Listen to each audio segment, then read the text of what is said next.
Ladies and gentlemen, please welcome to the stage C-TAC co-founder and co-chair, Bill Novelli. Hey, good afternoon, everybody. Well, here we are at this leadership summit, taking on a huge challenge, working to ensure that everyone with a serious illness has the care they need when and where they need it. We're on a long journey to great accomplishments, and there's nothing easy about it. We can never be complacent. We're making good progress, but we have a long way to go.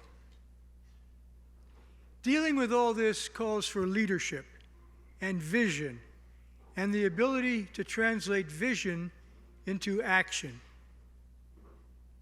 Now, when I say vision, I'm not talking about that lone figure who heroically comes back from the mountain with the answer.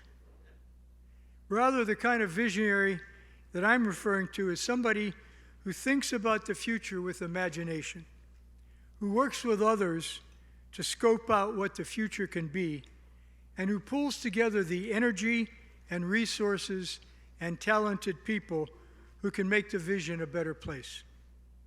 Now, there aren't many people with all those qualities. I know two people like this, cut from the same cloth with the same last name. I'm referring to Pete and Michael Peterson. Now, the first time I met Pete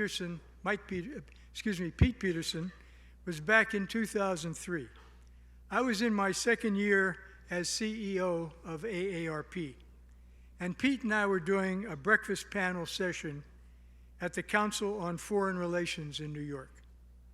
We became friendly, and I began to admire what Pete was doing and what he stood for.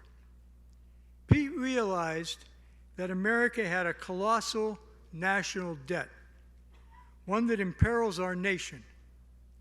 And since then, that debt has grown to over $33 trillion. Our grandchildren will have to pay for it. Pete worried, as he put it, with going over the fiscal cliff. He also saw that the high costs of health care made everything in our economy more expensive and cuts into the resources that families and the nation have to invest in our future. Pete's son, Michael, also recognized this.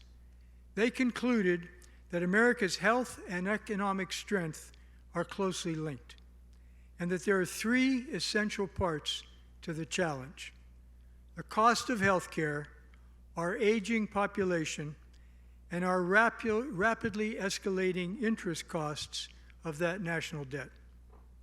Now, Pete and Michael decided to do something about it, something big. So in 2008, they founded the Peter G. Peterson Foundation to raise awareness and to accelerate action on our long-term fiscal challenges. Shortly after, Pete, through the foundation, provided the seed money to start our coalition to transform advanced care. And since then, Pete and Michael provided additional grants to C-TAC as Tom Consumpus and I and our board and our team move forward.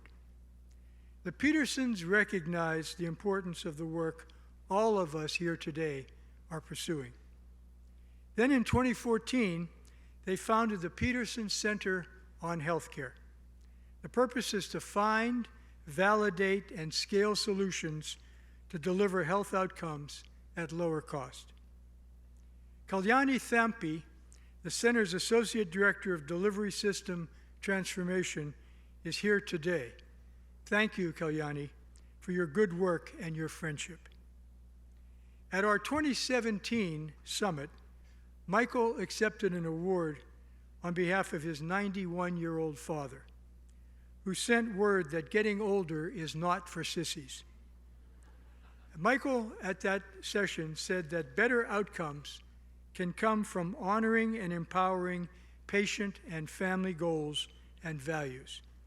He said that his foundation is focused on building capacity to identify and spread person-centered care models.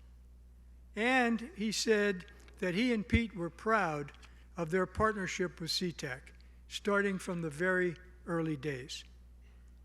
Now, Pete passed away last year.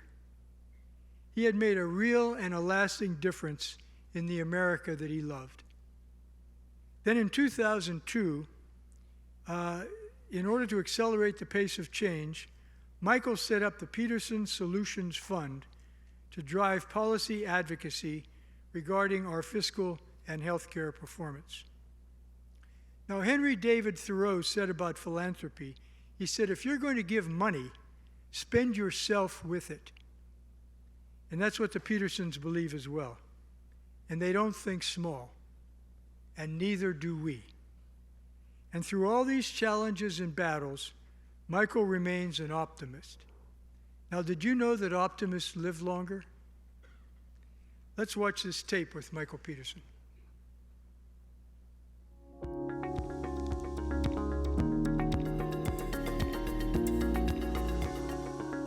Michael, it's great to see you.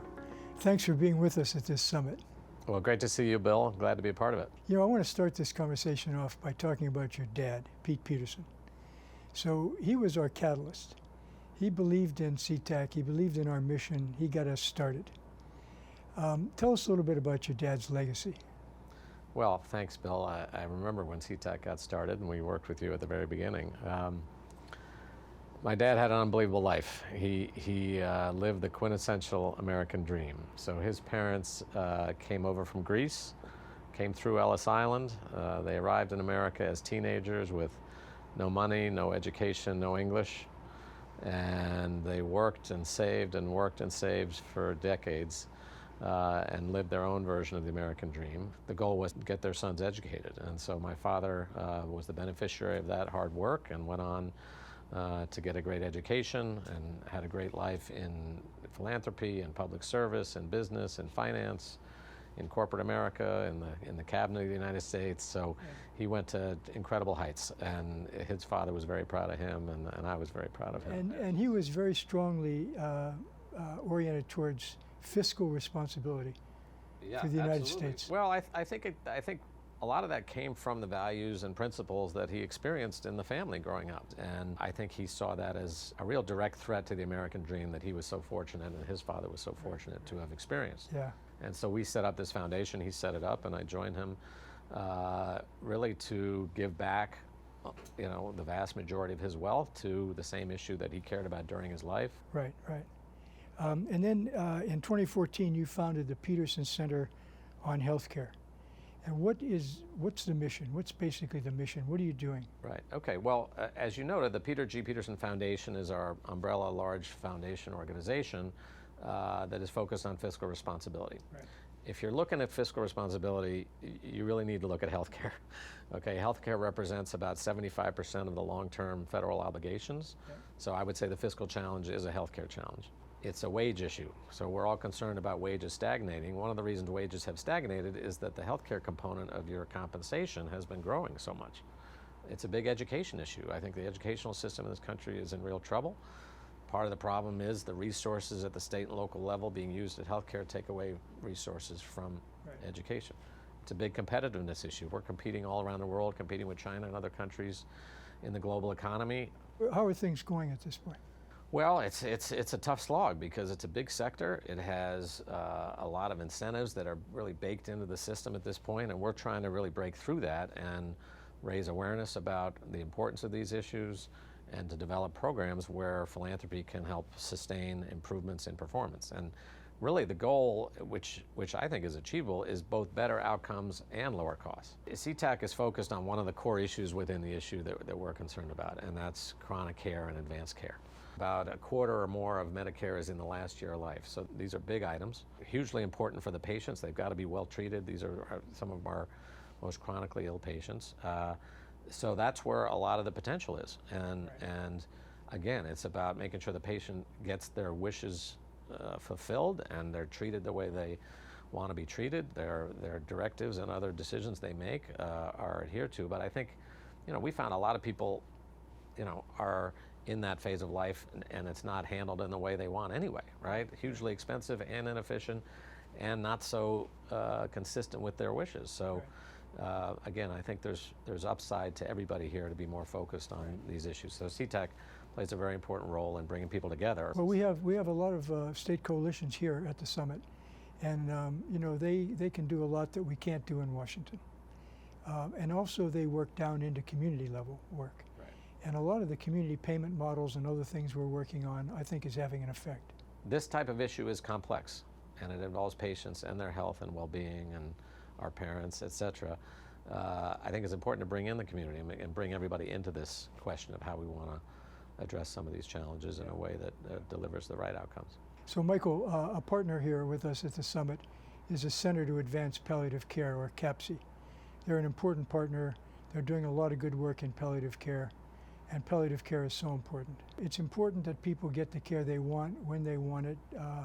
It's important that their caregivers be involved in it. All these things are critical.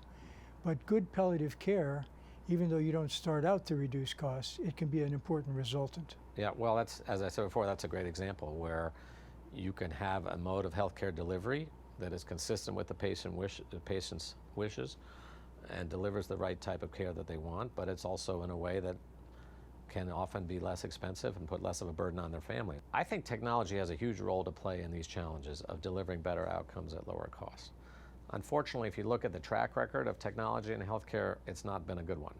I think what's been missing is the ability to evaluate future technologies and their impact on both clinical effectiveness and the economic impact. And so we have launched just this summer a new initiative called the Peterson Health Technology Institute, PHTI.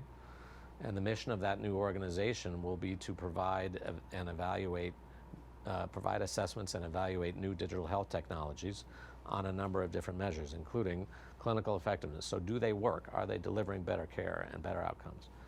The economic impact, what is the cost? And how does that roll through the system? And what is an appropriate price for that, that level of healthcare delivery?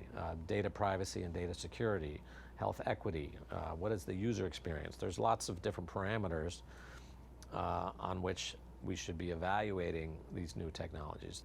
Every summit that we've had, I go away inspired. And I think the people who come to these summits are equally inspired. But you know, I'm not surprised people are inspired by you, Bill. We're trying to move a mountain here, you and we together. How do you feel? Do you feel optimistic? Do you feel positive? It's not easy to move a mountain. Yeah, well, listen, when you're working on tough issues, you always have days where you think it's insurmountable. But overall, I'm very optimistic. I think this is a fantastic country. You know, if you look at our history and where we've come, there's a lot to be proud of. It's all within our control. We need a couple hundred people in Washington to, you know, learn how to balance their budgets. And within healthcare, as I said, there's a lot of new technologies and new solutions that are just waiting to be implemented. And with those, if we have better outcomes, lower cost, and the national debt is stabilized, you know, I think we'll be off to another great century for this country. That'd be great. You know, what you just said, I sum up as what do we owe our grandchildren? And I think you just laid it out there. If you were to send these summit folks off with a call to arms or a call to action, what would you say? Well, there's lots of potential there. I guess I would say, you know, you remember the Fleetwood Mac song, "Don't Stop Thinking About Tomorrow." Yeah. You know, it's,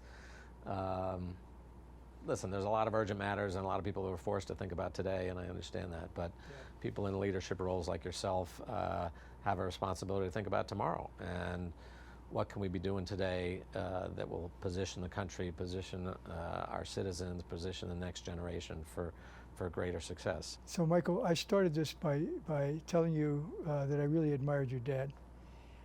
I also really admire your leadership. So I thank you for this, and I look forward to continuing to work together. Well, thank you, Bill. It's been a pleasure to work with C-TAC from the very beginning, seeing it come from an idea to this huge group of coalitions that you've built, and I'm very proud to be here today, and congratulations on your success, but keep going.